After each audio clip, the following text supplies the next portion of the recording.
Imagine eating bowls of noodles, steaming rice, and even desserts, yet never struggling with your weight. Imagine being in your 50s and strangers thinking you're in your 30s. For millions of people in Japan, Korea, and China, this isn't wishful thinking. It's everyday life. And the secret isn't an expensive diet program. It's not magic. It's simply what they eat every single day. Today, we're uncovering the exact daily eating habits of Japanese, Koreans, and Chinese people. The small but powerful choices that keep them slim, full of energy, and youthful looking for decades. And the last item on this list? It's something many people in the West throw away, yet in Asia, it's considered a treasure for long life. Stay with me until the end. You'll never see your meals the same way again. Part 1. The secret start to the day. Breakfast isn't just the first meal of the day, it's the signal your body listens to. In much of the West, that signal says, get ready for a sugar rush. Think about it. Cereal drowned in milk, pastries with frosting, pancakes dripping with syrup. Sweet, heavy, and often washed down with coffee loaded with cream and sugar. It tastes good for 10 minutes, and then comes the crash. You're tired, hungry again, and craving more sugar by mid-morning. In Japan, Korea, and China, the first meal of the day sends a different signal. It says, here's clean fuel for a steady day. In Japan, mornings might begin with a small tray of carefully chosen dishes. Miso soup, warm and soothing, fermented for gut health. Grilled fish, rich in protein and omega-3s, light enough for early digestion. Steamed rice, plain and balanced, giving slow-release energy. Pickled vegetables, tangy and salty, waking up the taste buds while aiding digestion. In Korea, breakfast can be as nourishing as dinner. Kimchi, spicy and alive with probiotics. Seaweed soup, mineral-rich for skin and hair health. Steamed rice with banchan, small side dishes of vegetables, tofu, or egg, each offering unique nutrients. In China, the morning often starts gently. A cup of warm soy milk or fragrant green tea. Steamed buns with vegetable or lean meat fillings. Congee, a rice porridge flavored with ginger, scallions, or preserved egg, easy to digest and comforting. The pattern is clear. No processed sugar bombs, no heavy frying, no oversized portions. Instead, the day begins with warmth, balance, and foods that work with the body, not against it. This calm, steady start is one of the quiet reasons so many Asians stay slim and energetic without ever dieting. Part 2. Lunch. Energy without heaviness. By midday, most of us are ready for a big, satisfying lunch. But here's the problem. In many Western countries, lunch often means oversized sandwiches dripping with sauces, giant burgers with fries, or heavy pasta plates that leave you sluggish for hours. In Japan, Korea, and China, lunch is still satisfying, but it's designed to keep you light, alert, and energized for the rest of the day. In Japan, the bento box is the perfect example. It's not one massive dish. It's a selection of small portions, each with a role to play. There might be steamed rice for slow energy, grilled salmon for lean protein, pickled vegetables for digestion, a small omelet for extra protein, and maybe a piece of fruit for a gentle sweetness. Nothing overwhelms the stomach, but together it's deeply satisfying. In Korea, one of the most famous lunches is bibimbap, a colorful bowl of steamed rice topped with spinach, bean sprouts, carrots, mushrooms, an egg, and just a little marinated beef. It's called eating the rainbow because the variety of colors also means a variety of vitamins, minerals, and antioxidants. And it's beautiful to look at, which makes eating it a slower, more mindful experience. In China, lunch might be a wok-tossed mix of fresh vegetables, bok choy, snow peas, mushrooms, flavored with garlic and ginger, paired with a small portion of chicken or fish, and served with rice or noodles.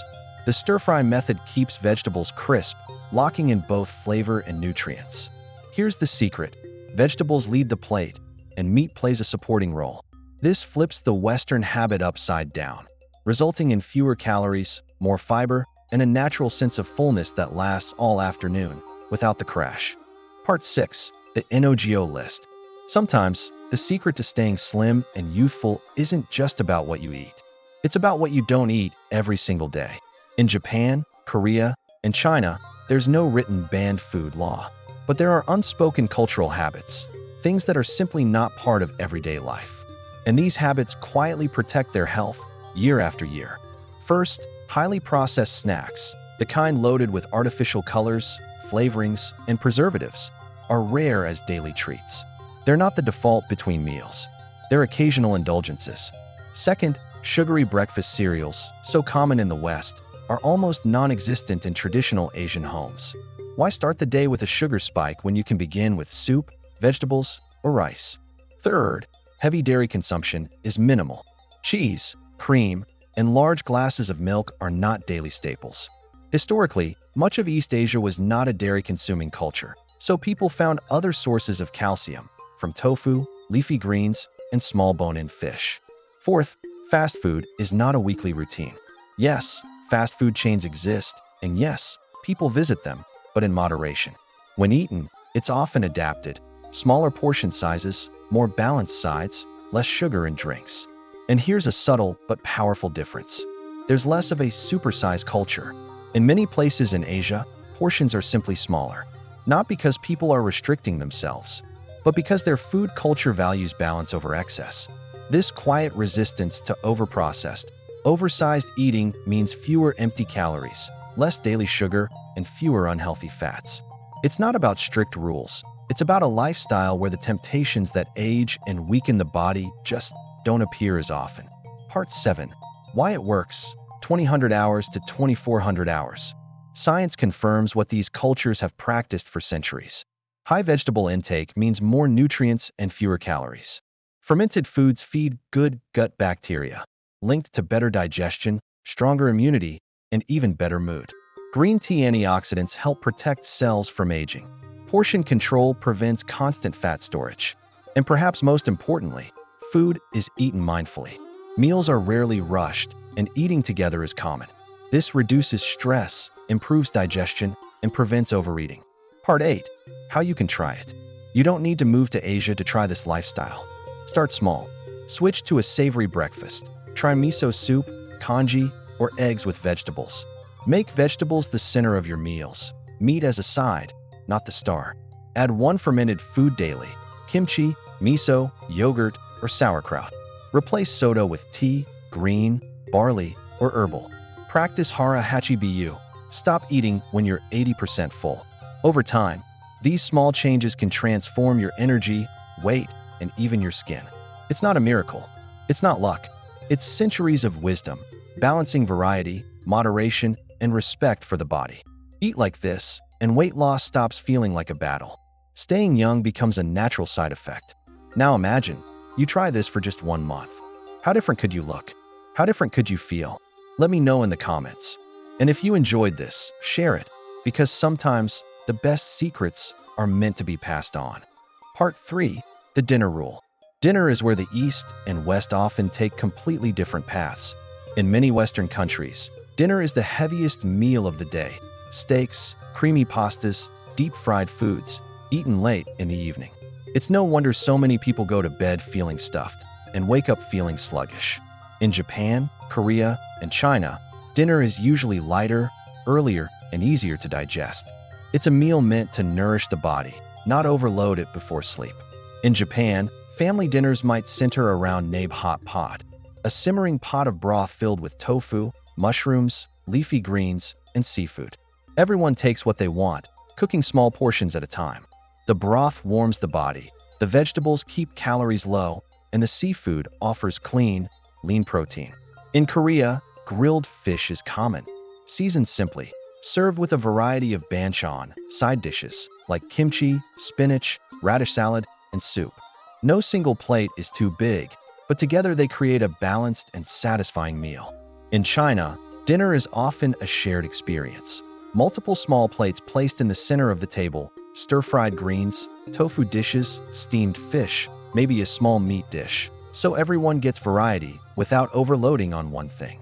Here's one of the most powerful habits. They stop eating before they're completely full. In Japan, it's called hara hachi bu. Eat until you're 80% satisfied. This small act prevents overeating, keeps digestion smooth, and avoids that heavy, bloated feeling before bed. Dinner is treated as a gentle close to the day, a time to reconnect with family, enjoy the flavors of fresh food, and prepare the body for rest.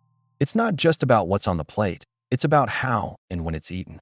Part 4. The snacking secret. In the West, the word snack usually means trouble. Crisps from a bag, cookies from a packet, chocolate bars you can finish in 2 bites. They're quick, they're addictive, and they send blood sugar soaring before it comes crashing back down. But in Japan, Korea, and China, snacking is a different world. It's lighter, smaller, and, most importantly, thoughtful. In Japan, you might see people eating edamame, steamed soybeans sprinkled with a little sea salt. They're high in protein, low in calories, and eaten slowly, pod by pod. Or they might enjoy roasted sweet potatoes, sold warm by street vendors in winter, naturally sweet, but without the sugar crash. And for something softer, there's mochi, chewy rice cakes often filled with sweet red bean paste. The portion is small, and the sweetness is gentle. In Korea, snack time could mean jjim, thin sheets of roasted seaweed brushed with sesame oil and salt. They're crisp, savory, and so light you can eat a whole packet without guilt. Chestnuts, either roasted or boiled, are another favorite, slightly sweet, but loaded with fiber and minerals. Rice crackers, too, are common, light, crunchy, and often flavored with soy sauce. In China, snacks often slow you down instead of speeding you up. People nibble on sunflower or pumpkin seeds, cracking each shell one by one, a snack that naturally encourages mindful eating. Dried fruits like goji berries or jujube dates are also popular, both considered beneficial in traditional medicine. Here's the difference. Snacks aren't meant to fill you up. They're meant to carry you gently from one meal to the next without overwhelming your body. It's not just what they snack on, it's how they snack, slowly, mindfully, and in small portions. Part 5. The drink difference. What you drink every day can be just as important as what you eat. And in Japan, Korea, and China, the daily drink choices are one of the quiet secrets behind their slim figures and youthful looks. In much of the West, drinks are often loaded with sugar, soft drinks, sweetened coffees, milkshakes, or energy drinks. One bottle of soda can carry more sugar than an entire day's worth of recommended intake. And these calories are invisible. They don't make you feel full, but they still add up. In Asia, daily drinks are lighter, gentler, and often chosen for their health benefits as much as their taste. In Japan, green tea is a staple, served hot, cold, in cafes, or at home. It's rich in catechins, a type of antioxidant linked to improved metabolism and slower aging. For centuries, tea has been seen not just as a drink, but as a ritual for calming the mind. In Korea, barley tea, borecha, is common, even for children. It's naturally caffeine-free, roasted for a nutty flavor, and believed to help with digestion and circulation.